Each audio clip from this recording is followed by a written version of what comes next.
¿Qué tal chicos? ¿Cómo estamos? Muy buenos días, muy buenas tardes, muy buenas noches. El momento en el cual estén viendo este video. Bienvenidos una vez más a una sesión de nuestras clases virtuales en el Colegio Universidad. En esta oportunidad vamos a desarrollar el capítulo número 15 del curso de literatura. Te saluda como siempre tu profesor Caleb Arias y el tema que vamos a tocar en esta oportunidad es literatura colonial. Este tema va dedicado con mucho cariño para todos los chicos del aula del básico 2. Así que vamos a comenzar. Muy bien, la clase pasada estuvimos hablando acerca de la literatura quechua, tanto en el periodo prehispánico como en el periodo colonial. Pero ahora vamos a tocar detalladamente cuál es la característica y cuáles son las manifestaciones de la literatura de este periodo.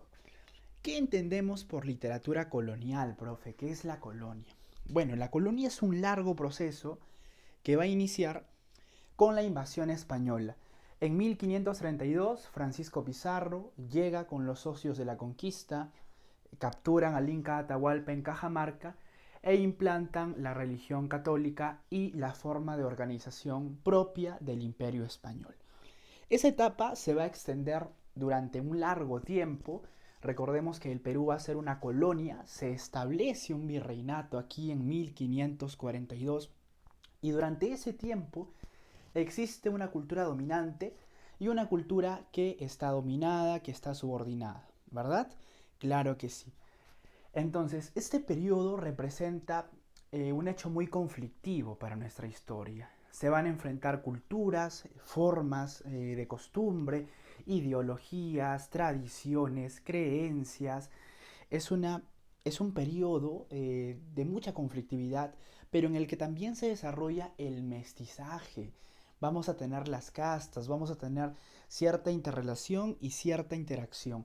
¿Entre qué culturas, profesor? Entre la andina, ¿no? Que estaba representada por la tradición milenaria del Perú, y la cultura occidental, que es la cultura española. Entonces, en este proceso es en el que nos vamos a ubicar. Muy bien. Ok, aquí tú puedes ver una imagen relativa a la Lima, relativa al Perú colonial de aquel entonces. Perfecto, sigamos. Vamos a revisar cuáles son las principales manifestaciones literarias.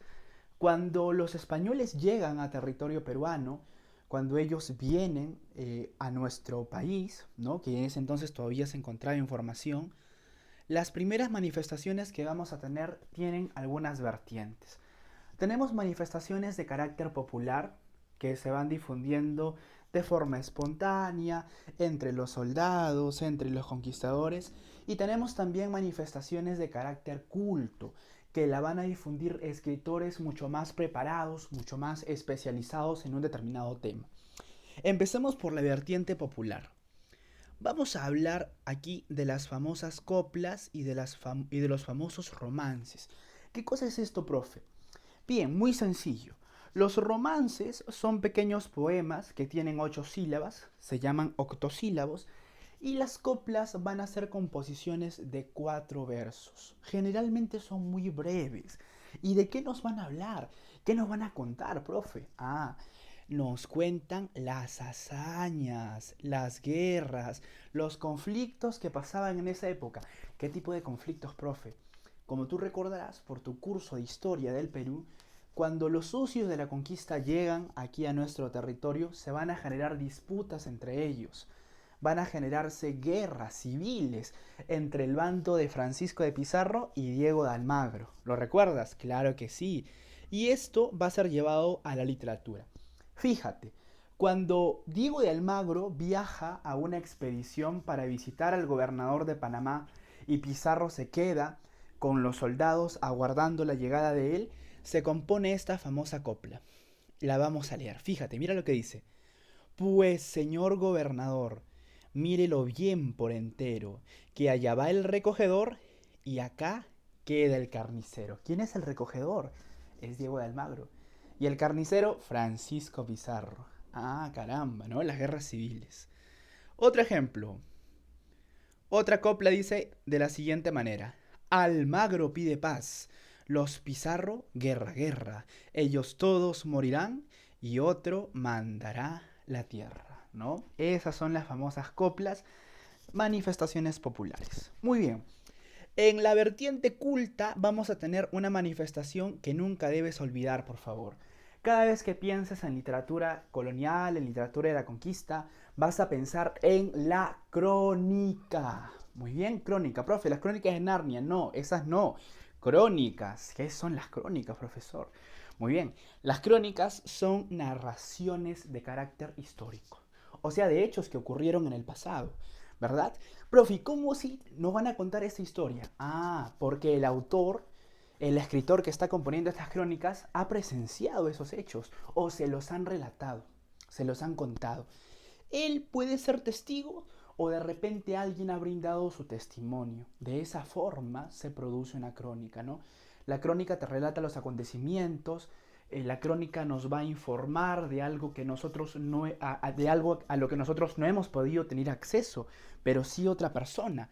Y tienen un rasgo particular. Las crónicas tienen un estilo, el estilo del autor que las compone. Puede ser un estilo culto, un estilo sencillo, un estilo coloquial, y también tienen la personalidad del autor. El autor muchas veces pone sus ideas, su forma de pensar, lo que él considera, lo que él opina, su opinión propia, su opinión individual en las crónicas. Por eso vamos a decir que las crónicas tienen un carácter subjetivo, ¿ok? Las crónicas muchas veces son usadas para la disciplina histórica, pero no son documentos considerados 100% verídicos, ¿no?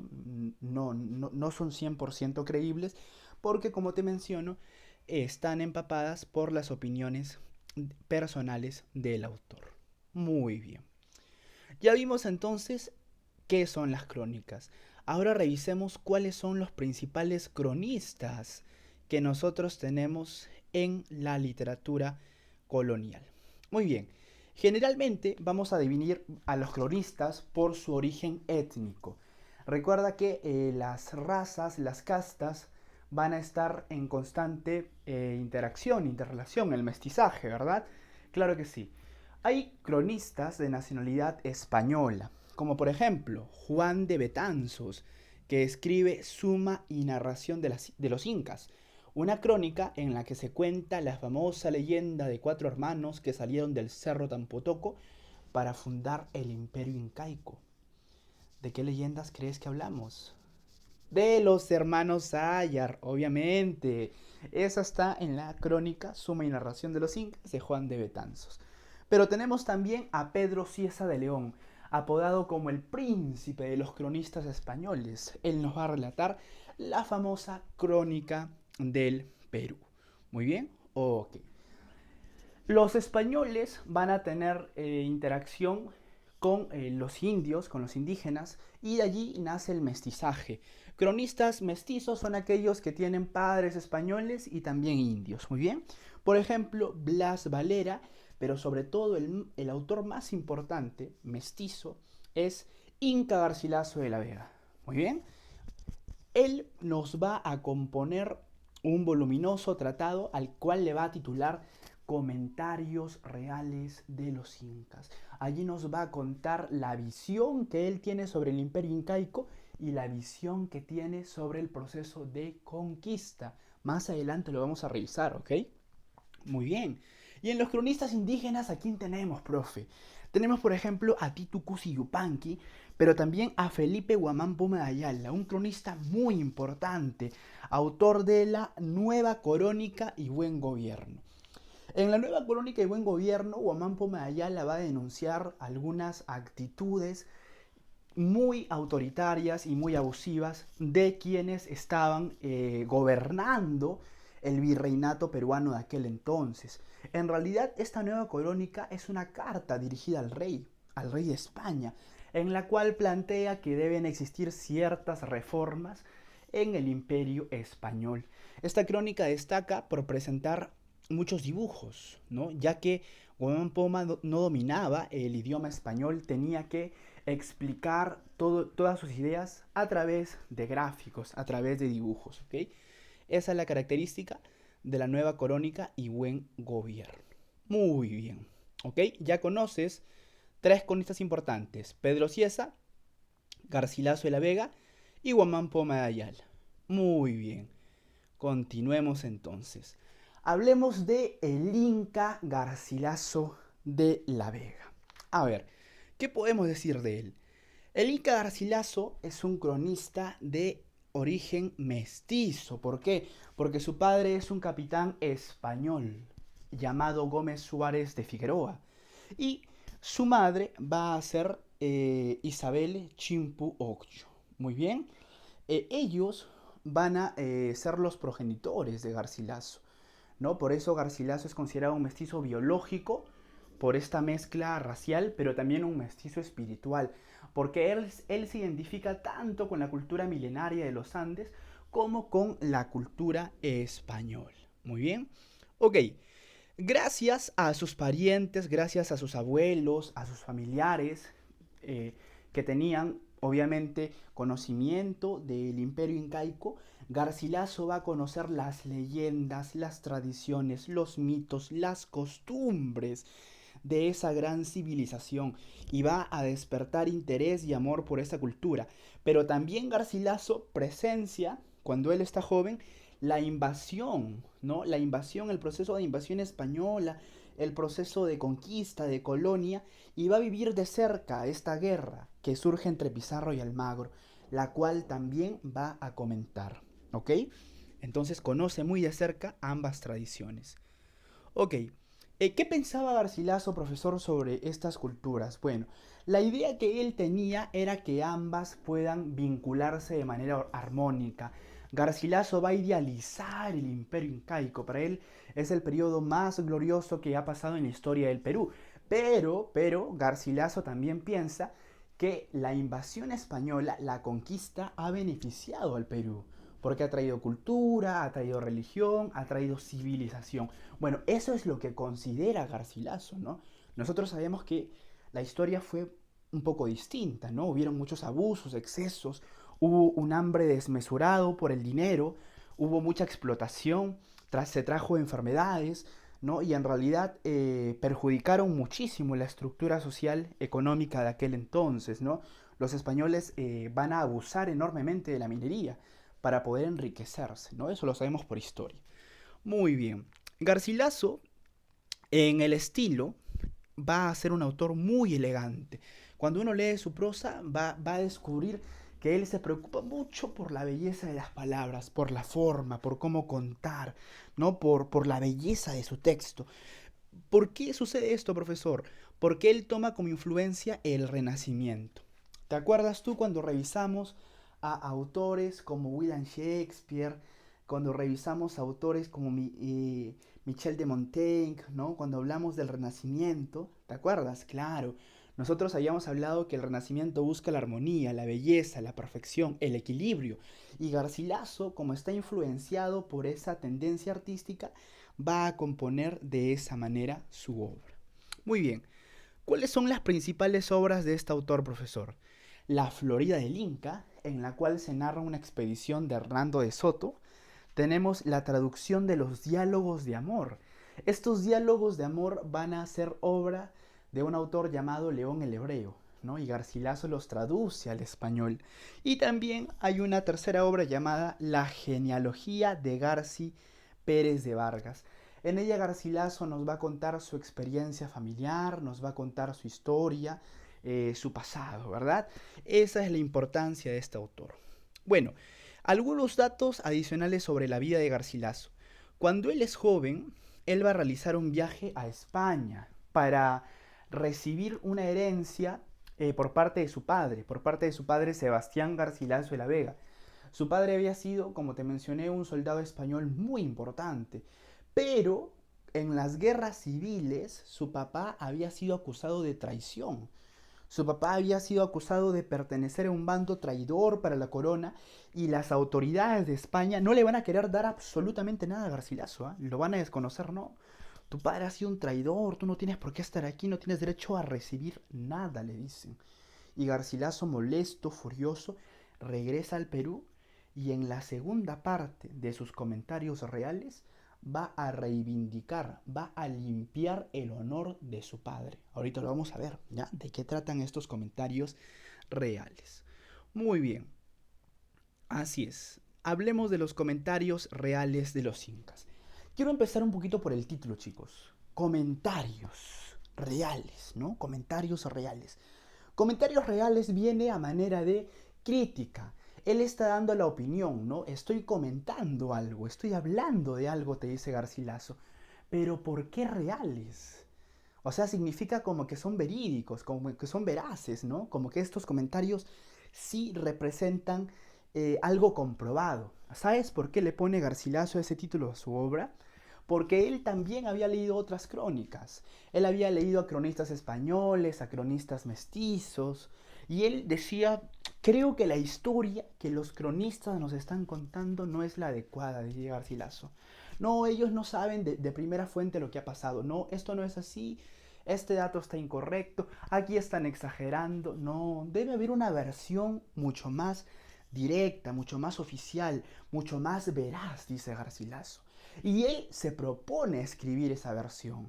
Él se propone ofrecer una visión, según su juicio, mucho más honesta, ¿no? Por eso le va a llamar comentarios reales.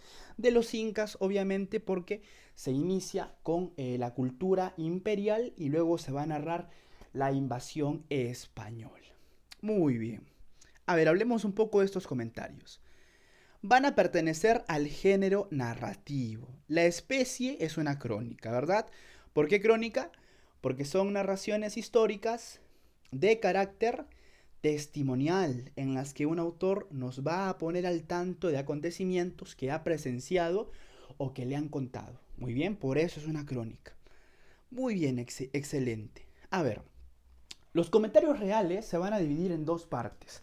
La primera parte está encargada de contarnos los orígenes de la civilización incaica, las costumbres, el modo de vida, las celebraciones, los rituales, los gobernantes. Y aquí destaca algo muy importante.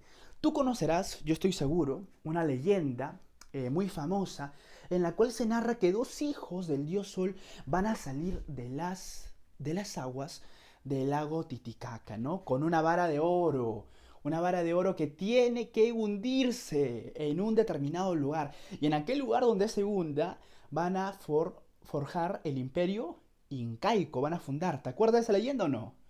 Sí, profe, sí me acuerdo. Era la leyenda de... Claro, la leyenda de Manco Cápac y Mama Ocllo. ¿Qué, profe? ¿Esa leyenda la recogió Garcilaso? Sí, chicos, esa leyenda se ubica en la primera parte de los comentarios reales. Muy bien. Entonces Garcilaso va a exaltar, demasiado exalta el incanato, ¿no? Para él todo era armonía, era paz, era un buen gobierno, la civilización era justa, era muy buena, ¿no? Tiene una visión muy idílica del imperio incaico. Y en esta primera parte, como te comento, Garcilaso dice, mi objetivo es aclarar ciertos datos erróneos de crónicas anteriores. Yo voy a ofrecer una visión más acertada y más veraz de la historia. ¿Por qué Garcilaso piensa esto? Porque Garcilaso dice, yo tengo parientes que han vivido esas épocas, esos años, y ellos me han contado de primera mano cómo era la vida en estos tiempos. Así que yo estoy enterado y yo puedo hablar porque conozco, dice Garcilaso, ¿no? Ajá. Y también porque él ha vivido de cerca las guerras civiles entre conquistadores. Muy bien. La segunda parte de Garcilaso va a tener un título, se llama Historia General del Perú. Se inicia con las guerras civiles entre Francisco Pizarro y Diego de Almagro, se va a describir estos conflictos, pero también se justifica la conquista, como te dije, ¿no? Ellos dicen, la conquista fue buena porque nos trajo una religión, nos trajo un orden, civilización, nos quitó de este modo de vida primitivo y nos educó, dice Garcilaso, ¿no? Eso es lo que él piensa.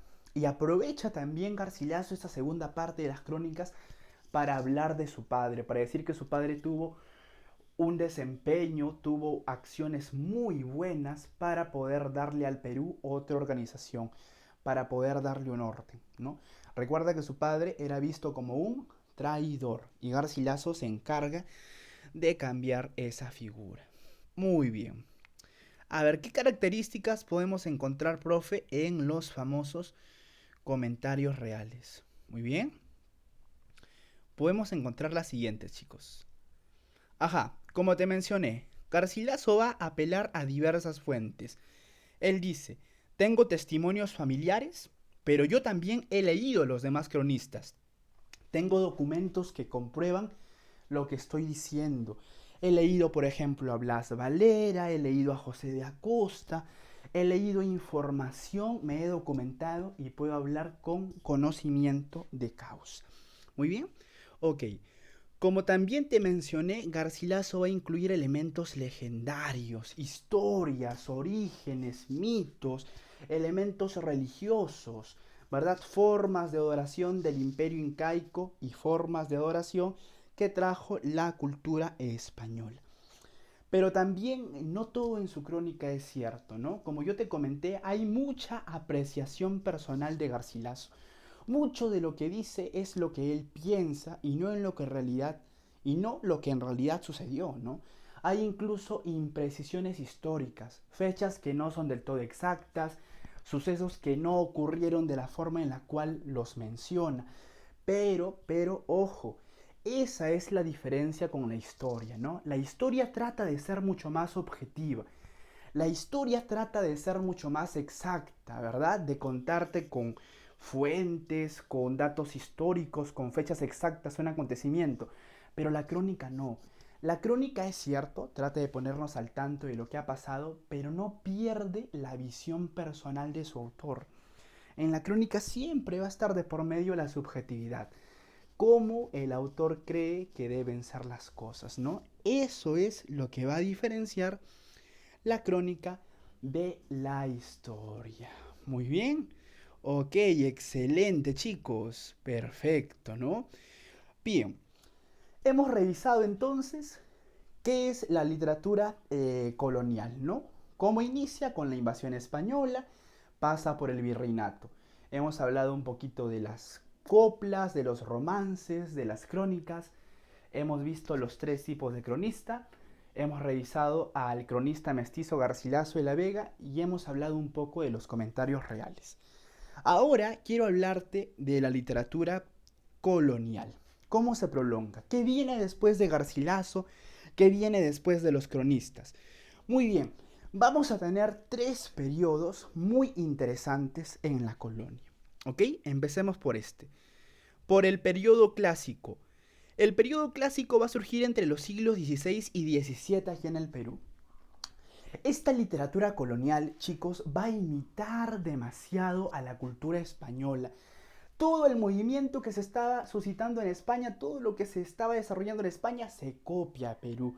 Por eso va a ser una literatura imitativa, ¿no? Carente de originalidad, una cultura dominada por el influjo de España. Entonces, cuando España se encuentra en el Renacimiento, nosotros tenemos la famosa etapa clásica. En España escribían autores como Garcilaso de la Vega. Ojo, este Garcilaso de la Vega es otro, ¿ah? Hay un Garcilaso de la Vega español, se refiere a un poeta. Y también tenemos a Fray Luis de León. Entonces, ¿cómo era la literatura del Renacimiento? Elegante, armoniosa, inspirada en la naturaleza, tenía como tema el amor, tenía como tema los sentimientos, muy bien. Y allí vamos a tener precisamente a una poeta, a una poeta guanuqueña llamada Amarilis. Amarilis es un seudónimo. ¿Qué quiere decir esto? Que es un falso nombre. Se cree que su verdadero nombre sería María de Rojas Garay. Profe, ¿y por qué es importante Amarilis? Lo que sucede es que Amarilis va a componer una carta amorosa. Una carta amorosa que le va a dedicar a un tal Belardo. La famosa epístola. Epístola es carta. Carta a Belardo. Es una declaración de amor platónico, una declaración de amor idealista hacia un poeta. ¿Quién es Belardo, profe? Tras muchas investigaciones se ha llegado a la conclusión de que Belardo es el famoso poeta Lope de Vega, autor de Fuente Ovejuna. Muy bien. Entonces, esta declaración de amor va a ser muy famosa. Muchos piensan, o dudan de la existencia de Amaryllis, ¿no? Incluso dicen, no, de repente Lope de Vega era tan elogioso, era tan egocéntrico que incluso él se habría compuesto el propio poema, ¿no? Algunos sostienen esa tesis. Lo cierto es que esta epístola a Abelardo se va a publicar en una obrita de Lope llamada La Filomena, ¿no? En un poema épico de Lope de Vega. Muy bien. Tenemos también aquí a un religioso, a Fray Diego de Ojeda. Fray Diego de Ojeda va a ser reconocido o va a ser recordado por componer un poema épico llamado La Cristiada. Profe, ¿qué es un poema épico? Es una narración que cuenta una hazaña gloriosa, una hazaña interesante. En este caso, La Cristiada se va a centrar o se va a interesar en los últimos días de la vida de Cristo. Por eso el nombre de Cristiada. Narra desde la última cena, se inicia con la última cena de Jesús con los discípulos, luego se narra la traición de Judas y la crucifixión de Cristo. Ya la Cristiada, desde la última cena hasta la muerte de Jesús. De eso nos va a hablar el poema épico de Fray Diego de Ojeda. Muy bien. Pasemos ahora a la etapa barroca.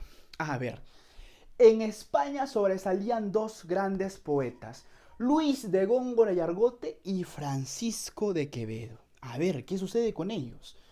Bueno, cuando hablamos de barroco, nosotros hablamos de un estilo que se caracteriza por la exageración, por el excesivo uso de figuras literarias, de adorno, por un estilo muy recargado, muy complejo, muy difícil de entender. Es todo lo opuesto al Renacimiento, ese es el barroco. Y aquí tenemos a dos corrientes. Góngora va a representar el culteranismo, ¿ya? Culteranismo viene de la palabra culto, porque a Góngora le gusta trabajar con las metáforas, con las imágenes, con las sensaciones, y su lenguaje es muy complejo y difícil de entender. Por otro lado, tenemos al señor Francisco de Quevedo, que va a representar la corriente del conceptismo. El conceptismo consistía en emplear los significados de las palabras para formar oposiciones entre ellas, para formar comparaciones, contrastes. Y Quevedo va a destacar por tener un estilo burlesco, un estilo satírico, jocoso. Incluso se va a burlar de Góngora en un poema, ¿no? Le dice narizón, ¿no? Imagínate, ¿no? Se burla del tamaño de su nariz. Algunos autores peruanos que vamos a tener aquí van a ser Juan de Espinosa Medrano, llamado El Lunarejo. Él va a escribir un apologético. ¿Qué es apologético? Un discurso de defensa.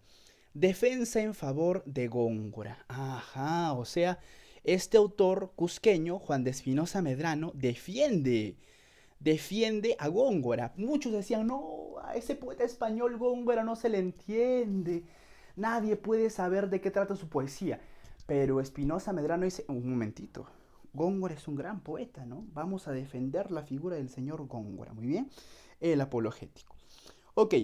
Por otro lado tenemos a Juan del Valle y Caviedes, apodado el poeta de la Ribera. Muy bien.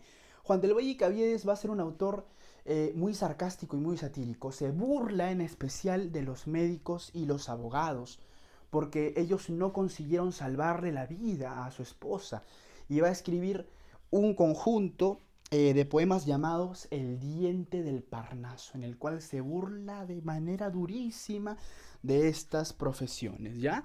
Entonces, Espinosa Medrano representa el culteranismo y Valle y Caviedes representa el conceptismo, ¿ya? Ahí están sus influencias. Bien, sigamos. Por último, vamos a tener la literatura neoclásica o afrancesada, ¿ya? El periodo del afrancesamiento. ¿Por qué?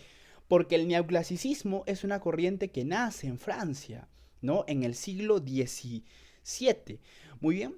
Esta corriente va a reaccionar contra el barroco. Recuerda que el neoclasicismo se caracteriza por la norma, por la regla, ¿verdad? ¿Recuerdas que vimos a Molière, el avaro? Claro que sí.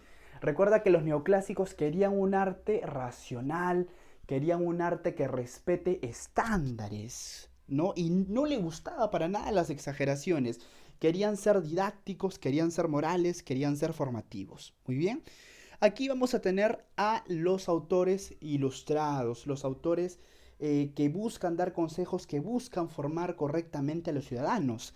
Entre ellos tenemos a Pedro Peralta de Barnuevo, apodado el Doctor Océano por su vasto conocimiento, porque era un autor muy erudito. Él va a escribir Lima Fundada, ¿no? Esa es la obra de Pedro Peralta. Y por otro lado tenemos a Concolor Corvo, cuyo seudónimo es Alonso Carrió de la Bandera. Él va a escribir El Lazarillo de Ciegos Caminantes, ¿no? Inspirado un poquito en esta novela que va a suscitarse después en el Siglo de Oro, que era El Lazarillo de Tormes, ¿no? Tiene cierta inspiración en esa novela. Muy bien, chicos. De esta forma hemos revisado los aspectos principales de la literatura colonial. Ahora que ya desarrollamos nuestro tema, nos toca pasar a las preguntas de clase. A ver, pregunta número 1. ¿Qué autor representa la crónica producida por mestizos? Clave A: Pedro Cieza de León, Blas Valera, Juan Santa Cruz Pachacuti, Guamán Poma o Juan de Betanzos. A ver, ¿qué marcaríamos? Profe, yo me acuerdo que mestizo era Garcilaso, pero no está. Claro, aparte de Garcilaso, ¿quién más era? Ah, era Blas Valera, muy bien, clave B, excelente. 2, la 2 está facilísima. ¿Qué parte nos relata las guerras civiles entre los conquistadores? A ver, profe, yo me acuerdo que los comentarios reales tienen dos partes, ¿no? La primera nos narra las hazañas, los orígenes del Imperio Incaico, y la segunda nos narra las guerras entre conquistadores. ¿Pero recuerdas qué título le dan a la segunda? Claro que sí, Historia General del Perú, clave C. Muy bien. 3. Diego de Ojeda, este fraile, escribe un poema épico sobre la vida de Cristo. ¿Cómo se va a llamar? La Cristiada, muy bien, clave D. Excelente, excelente, muy bien. Pasemos a la 4. Es cierto en relación al Inca Garcilaso de la Vega. Afirma lo autóctono y rechaza lo español, alaba lo español y denigra lo indígena, realiza texto de exaltación religiosa, cree en la convivencia entre lo español y lo andino, o reclama los abusos cometidos por los españoles. A ver, ¿qué te dije sobre Garcilaso? ¿Desprecia una cultura? No. Él quiere fusionar, él quiere vincular, él quiere que las dos puedan estar en armonía. Entonces, ¿cuál es? La D. Cree en la convivencia entre el español y el andino. 5. El Inca Garcilaso, con la segunda parte de los comentarios reales, busca... A ver, profe, segunda parte, guerras civiles, proceso de conquista... ¿Y también qué había pasado? Ah, habían acusado a su padre de traidor. ¿Y qué hace Garcilaso? Busca revalorarlo, reivindicar, ¿no? Limpiar la imagen paterna. La B, limpiar el honor. 6. La epístola a Abelardo está dirigida para... A ver, ¿qué poeta español? Lope de Vega, ¿no es cierto? En una estrofa, ¿no es cierto? Llamada... Ah, muy bien. Este poema amoroso, esta epístola... va a estar escrita en silbas, clave D. Muy bien, clave D. Ok, excelente. Seguimos. 7. ¿Qué obra inicia con la última cena y termina con la crucifixión de Cristo? Fácil, pues, profe. La Cristiada, la D. Muy bien. 8. ¿Qué influencias europeas recibirán los autores de la literatura barroca en el Perú? Góngora y Quevedo. Luis de Góngora era... culteranismo. Y Francisco de Quevedo era conceptismo. Clave. La C. Muy bien, excelente. 9. Es verdadero en relación a la crónica. A ver, ¿es fidedigna como fuente histórica? ¿Es 100% creíble? No, porque tiene la visión de su autor, ¿no? Es subjetiva. B. ¿Todos los hechos narrados son fantasiosos? No todos. Hay hechos históricos, ¿ah? Hay hechos históricos. C. ¿Se refieren a hechos de la conquista y guerras civiles? Claro que sí, eso es cierto. Las crónicas van a narrar esta parte de la historia, la C. ¿Hablan de la vida de los reyes? No tanto, más hablan de los sucesos de la colonia. ¿Solo se escriben en castellano? Falso. La crónica de Guamán Poma de Ayala está escrita en quechua, ¿no? Está escrita en quechua. 10. La historia sobre el nombre de nuestro país se describe en... Ah, muy bien. Garcilaso de la Vega nos cuenta el origen del nombre Perú, ¿no? Según él, cuando los españoles llegaron a tierras, encontraron a un indio a orillas de un río y le preguntaron dónde estaba, ¿no? El indio, que se llamaba Berú, ¿no? Eh, y estaba cerca al río Virú, contestó que se llamaba Pirú, ¿no? Tras, haciendo una fusión entre ambos nombres. Entonces Garcilaso dice, el nombre de Perú o bien nació del indio de Berú, que le cambiaron la B por la P, o bien nació de Pirú, del río, ¿no? Cambiándole la B por la P también, ¿no? Entonces los españoles, alterando el idioma castellano, formaron de algún u otro modo la palabra Perú, ¿no? De esa forma. Entonces, si te cuentan que ya el nombre Perú se origina cuando han venido los españoles, ¿en qué parte de los comentarios reales nos encontraremos? En la segunda, ¿sí o no? ¿Y cómo se llama la segunda? Historia General del Perú. Clave B. Muy bien, chicos. Bueno, de esta forma vamos cerrando. Muchas gracias una vez más por haber observado este video. Hemos llegado a la sesión, nuevamente al final de nuestra sesión de clase. Cuídense mucho, estimados muchachos. Nos estamos encontrando en la próxima ocasión. Un abrazo muy fuerte a la distancia. Muchísimas gracias.